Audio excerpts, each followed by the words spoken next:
Friends, welcome to Anusha Suvarna Kannada vlogs. ಹೇಗಿದ್ದೀರಿ ಎಲ್ಲರೂ? ಇವತ್ತು ನಾನು ನಮ್ಮ ಊರ್ ಕಡೆ ಎಲ್ಲ ಹಲಸಿನ ಹಣ್ಣಿದು ಗಟ್ಟಿ ಹೇಗ್ ಮಾಡ್ತಾರೆ ಅಂತ ತೋರಿಸ್ತಾ ಇದ್ದೇನೆ. ಸೊ ಇವಾಗ ಹಲಸಿನ ಹಣ್ಣಿನ ಸೀಸನ್ ಇರೋದ್ರಿಂದ ಇಲ್ಲಿ ಪ್ರತಿಯೊಬ್ರು ಕೂಡ ಎಲ್ಲರ ಮನೆಯಲ್ಲೂ ಈ ಒಂದು ರೆಸಿಪಿನ ಮಾಡ್ತಾರೆ. ಸೊ ಆ ರೆಸಿಪಿನ ನಾನು ನಿಮ್ ಜೊತೆ ಶೇರ್ ಮಾಡ್ತಾ ಇದ್ದೇನೆ. ಹಾಗೆ ವಿಡಿಯೋ ಸ್ಟಾರ್ಟ್ ಮಾಡೋಕ್ಕಿಂತ ಮೊದಲು ಯಾರಿನ್ನೂ ನನ್ನ ಚಾನಲ್ ಅನ್ನ ಸಬ್ಸ್ಕ್ರೈಬ್ ಮಾಡಲಿಲ್ಲ, ಪ್ಲೀಸ್ ಸಬ್ಸ್ಕ್ರೈಬ್ ಮಾಡಿ. ಹಾಗೆ ಈ ವಿಡಿಯೋ ನಿಮ್ಗೆ ಇಷ್ಟ ಆದ್ರೆ ಲೈಕ್ ಮಾಡೋದನ್ನ ಮರಿಬೇಡಿ, ಓಕೆನಾ? ನೋಡಿ, ಇವತ್ತು ನಾವು ಇದೇ ಹಲಸಿನ ಹಣ್ಣಿದ್ದು ಗಟ್ಟಿ ಮಾಡ್ತಾ ಇದ್ದೇವೆ. ತುಂಬಾ ಟೇಸ್ಟಿ ಆಗುತ್ತೆ. ಹಲಸಿನ ಹಣ್ಣು ಒಳ್ಳೆ ಹಣ್ಣಾಗಿ ಪರಿಮಳ ಬರ್ತಾ ಇದ್ದಿತ್ತು, ಅದಕ್ಕೆ ನಾವಿವತ್ತು ಕಟ್ ಮಾಡ್ತಾ ಇದ್ದೇವೆ. ಕಟ್ ಮಾಡಲಿಕ್ಕೆ ಸ್ವಲ್ಪ ಕಷ್ಟ ಇದು, ಆದರೆ ಶಾರ್ಪ್ ಕತ್ತಿ ಎಲ್ಲ ಇದ್ದರೆ ಒಳ್ಳೆ ಕಟ್ ಆಗ್ತದೆ. ಹಣ್ಣನ್ನು ಕಟ್ ಮಾಡುವಾಗ ವೈಟ್ ಕಲರ್ ಸೊನ್ನೆಯಾಗೆ ಬರ್ತದೆ, ಅದನ್ನು ತೆಕ್ಕೊಳ್ಬೇಕು. ಇಲ್ದಿದ್ರೆ ಹಣ್ಣನ್ನು ತೆಗೆಯುವಾಗ ಕೈಗೆಲ್ಲ ಅಂಟ್ಕೊಳ್ತದೆ ಅದು. ಹಣ್ಣೆಷ್ಟು ದೊಡ್ಡದಿದೆ ನೋಡಿ, ಒಳಗೆ ಫುಲ್ ಹಣ್ಣು ತುಂಬಿಕೊಂಡಿದೆ. ಈ ಹಣ್ಣಿಂದ ಹೆಲ್ತ್ ಬೆನಿಫಿಟ್ಸ್ ಕೂಡ ತುಂಬಾ ಇದೆ. ಈ ಥರ ಹಣ್ಣನ್ನು ಸ್ಲೈಸಸ್ ಆಗಿ ಕಟ್ ಮಾಡಿ ಇಟ್ಕೊಳ್ಬೇಕು. ಇದರಿಂದ ನಾವು ಹಣ್ಣಿನ ಸೊಳೆ ತೆಗಿಲಿಕ್ಕೆ ತುಂಬಾ ಈಸಿ ಆಗುತ್ತೆ. ಹಾಗೆ ಮೊದಲೇ ಈ ಥರ ಕೈಗೆ ಸ್ವಲ್ಪ ಎಣ್ಣೆಯನ್ನು ಹಚ್ಕೊಳ್ಬೇಕು. ಇದರಿಂದ ಹಣ್ಣಿನ ಸೊನೆ ಏನಾದರೂ ಇದ್ದರೆ ಅದು ಕೈಗೆ ತಾಗೋದಿಲ್ಲ, ಮತ್ತು ಕೈಗೆ ತಾಗಿದ್ರೂ ಕೂಡ ಎಣ್ಣೆ ಇರೋದ್ರಿಂದ ನಾವು ಅದನ್ನು ಈಸಿಲಿ ತೆಗಿಬೋದು. ಸೊ ಇವಾಗ ನಾವು ಎಲ್ಲರೂ ಒಟ್ಟಿಗೆ ಕುತ್ಕೊಂಡು ಹಣ್ಣಿನ ಸೊಳೆ ಬಿಡಿಸ್ಲಿಕ್ಕೆ ಸ್ಟಾರ್ಟ್ ಮಾಡಿದ್ದೇವೆ.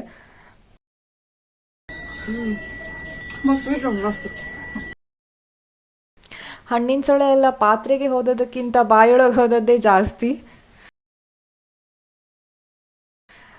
ಸೊ ಈ ಥರ ಎಲ್ಲರೂ ಒಟ್ಟಾಗಿ ಕುತ್ಕೊಂಡು ಅದು ಇದು ಮಾತಾಡಿಕೊಂಡು ತಮಾಷೆ ಮಾಡ್ತಾ ಈ ಥರ ಕೆಲಸ ಮಾಡ್ತಾ ಇದ್ರೆ ಕೆಲಸ ಕೂಡ ಬೇಗ ಆಗುತ್ತೆ, ಹಾಗೆ ಸ್ವಲ್ಪ ಖುಷಿ ಕೂಡ ಆಗುತ್ತೆ.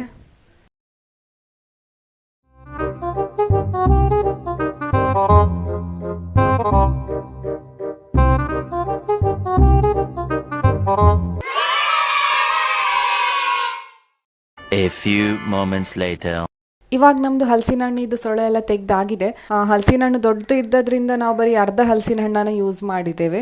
ಸುಮಾರೆಲ್ಲ ಹೊಟ್ಟೆ ಒಳಗೆ ಹೋಯ್ತು ತೆಗಿತಾ. ಇವಾಗ ಇಷ್ಟು ನಾವು ಗಟ್ಟಿ ಮಾಡ್ಲಿಕ್ಕೆ ತೆಗ್ದಿಟ್ಟಿದ್ದೇವೆ. ಒಂದು ಹೋಯ್ತಾ ಇದೆ ತೆಕ್ಕದ ಕನ್ನಡದಾದ ಅನ್ಬಿನಿ ಸಾಗುವಾನಿಯ ಪೆಲಕಾಯ್ದ ಗಟ್ಟಿ ಉನ್ನಟೆ ಮಾಡ್ಕೊಂಡ ಮುಂದಾಗೆ ಪುಂದಂಟು ಮತ ಕಟ್ಟಿ ಪತ್ತಾನ ಅಡ್ಡ ಬರ್ಕೊಂಡ ಮಡ್ಪನಾಗ ಉದ್ದ ಬರ್ಪುನತ ದೀವರೆ ಬಂಗ ಹಾಕೊಂಡು ಅಂತ ಒಂದು ಇರಟೆ ಮಲ್ಪುನ ಅಥವಾ ಆಯ್ತು ವೈಟ್ ಮಲ್ಪೋಲಿ ಪೆಲಕಾಯ್ದ ಗಟ್ಟಿ ದುಂಬುಡು ಇಂಚಿನ ಎಟ್ಟೆ ಮಲ್ಪುನ್ ಬಕ್ಕ ವೈಟ್ ಮಲ್ಪೇರು ಗೊತ್ತಿದ್ದೇನೆ. ಅತ್ತ ಕೆಲವರಿಗೆ ಮತ್ತೆ ಬಟ್ಟಲು ಬರ ಮಲ್ಪ ಬಟ್ಟಲು ಮಲ್ಪೇರ ಅವು ಆತ ಟೇಸ್ಟ್ ಬರ್ತದೆ. ಇರೆಕ್ ಬತ್ತೈನ ಆತ ಟೇಸ್ಟ್ ಬರ್ತದೆ. ಇರೆತ್ತಲ್ಲ ಆಯ್ಕೆ ಬರ್ತದೆ. ಎಂಕ್ಲ ಇರೆಟ್ ಮಲ್ತಿನೆಲ್ಲ ಆಯ್ಕಾಬಿ ಆಯ್ತಾಕ ಅವು ಕಲರ್ ಬರ್ಕೊಂಡ ಕೆಂಪು ಕಲರ್ ಐಕೊಂಜಿ ಇರೆಟ್ ಮಾಡ್ತೀವಿ. ಇವಾಗ ನಮ್ಮ ಹಲಸಿನ ಹಣ್ಣು ಗಟ್ಟಿ ಮಾಡೋದಕ್ಕೆ ಬ್ಯಾಟರ್ ಕೂಡ ರೆಡಿ ಆಗಿದೆ. ಈ ಬ್ಯಾಟರನ್ನು ವಾಶ್ ಮಾಡಿ ಇಟ್ಕೊಂಡಿರುವಂಥ ಎಲೆ ಮೇಲೆ ಈ ಥರ ಹಾಕ್ಕೊಂಡು ಚೆನ್ನಾಗಿ ಸ್ಪ್ರೆಡ್ ಮಾಡ್ಕೊಳ್ಬೇಕು. ದಪ್ಪ ಬೇಕಿದ್ರೆ ದಪ್ಪ ಸ್ಪ್ರೆಡ್ ಮಾಡ್ಬೋದು, ತೆಳು ಬೇಕಿದ್ರೆ ತೆಳು ಮಾಡ್ಕೊಳ್ಬೋದು. ಅವರವರಿಗೆ ಹೇಗೆ ಬೇಕೋ ಹಾಗೆ ಮಾಡ್ಬೋದು. ಸೊ ಎಲ್ಲ ಚೆನ್ನಾಗಿ ಸ್ಪ್ರೆಡ್ ಆದ ನಂತರ ಇದನ್ನು ಫೋಲ್ಡ್ ಮಾಡಿ ತೆಗೆದಿಡಬೇಕು. ಇದೇ ಥರ ಎಲ್ಲ ಎಲೆಗಳನ್ನು ಮಾಡ್ಕೊಂಡ್ರೆ ಆಯಿತು. ಸೊ ನಾವು ಇದನ್ನು ಇಡ್ಲಿ ಮಾಡೋ ಪಾತ್ರೆಯಲ್ಲಿ ಸ್ಟೀಮಲ್ಲಿ ಬೇಯಿಸ್ಕೊಳ್ತೇವೆ.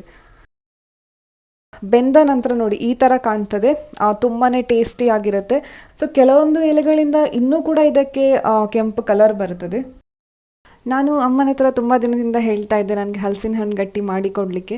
ಸೊ ಫೈನಲಿ ಹಲಸಿನ ಹಣ್ಣು ಗಟ್ಟಿ ರೆಡಿ ಆಗಿದೆ. ಸೊ ನಾನು ನಿಮಗೆ ಟೇಸ್ಟ್ ಮಾಡಿ ಹೇಳ್ತೇನೆ ಹೇಗಾಗಿದೆ ಅಂತ. ನೋಡಿ, ಹಲಸಿನ ಹಣ್ಣಿದ ಗಟ್ಟಿ ಈ ಥರ ಆಗ್ತದೆ. ಬಿಸಿ ಬಿಸಿ ಇದೆ ನೋಡಿ, ಹೊಗೆ ಹೋಗ್ತಾ ಉಂಟು.